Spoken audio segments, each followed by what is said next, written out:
கர்த்தர் உங்களை பயன்படுத்துறதுக்கு முன்னால, கர்த்தர் உங்களை ஒரு இடத்துக்கு கொண்டு போறதுக்கு முன்னால, உங்களை வச்சு ஒரு காரியத்தை செய்யறதுக்கு முன்னால, நிச்சயமாய் கர்த்தர் என்ன செய்வாரு? நீங்க கேட்கிற அடையாளத்தை உங்களுக்கு தெளிவா என்ன செய்வாரு? காண்பிப்பார். எனக்கு நிறைய காமிச்சிருக்காரு, நிறைய ஊழியக்காரங்க ஷேர் பண்ணியிருக்காங்க, நிறைய காமிச்சிருக்காரு. நீங்க போய் படிச்ச வசனத்தின் மூலமாவது உங்களுக்கு என்ன பண்ணுவாரு? அடையாளங்களை காண்பிப்பார். இது இப்படி அதை காரியத்தை இப்படி பண்ண போறேன், எனக்கு இது இப்படி இருந்தா நான் அப்படி செய்வேன் அப்படின்னு நீங்க சொன்னீங்க அப்படின்னா நிச்சயமா கர்த்தர் என்ன செய்வார்? அதை செய்வார், அந்த அடையாளத்தை செய்வார். ஏன்னா அது நமக்கு வந்து கன்ஃபர்மேஷன்.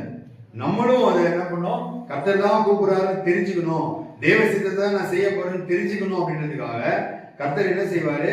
நீங்க கேட்கிற காரியத்தை செய்வார், அடையாளத்தை செய்வார்.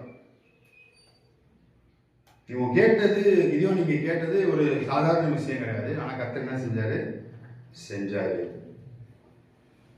எல்லாரும் கேட்கணும்னு அவசியம் இல்லை. வசனத்தை நம்பி அந்த அபிஷேகத்தில் இருக்கிறவங்க கேட்க மாட்டாங்க, கேட்கணும் அவசியம் கிடையாது. அந்த ஒரு வசனம் போதும். ஆண்டவரே அழைச்சிட்டீங்க, நீ ஜீவன் நான் வரேன், வசனத்தை போயிட்டே இருப்பாங்க. அடையாளம் காமிச்சாதான் போவேன் அப்படின்னா கேட்டா அதையும் என்ன செய்வாரு?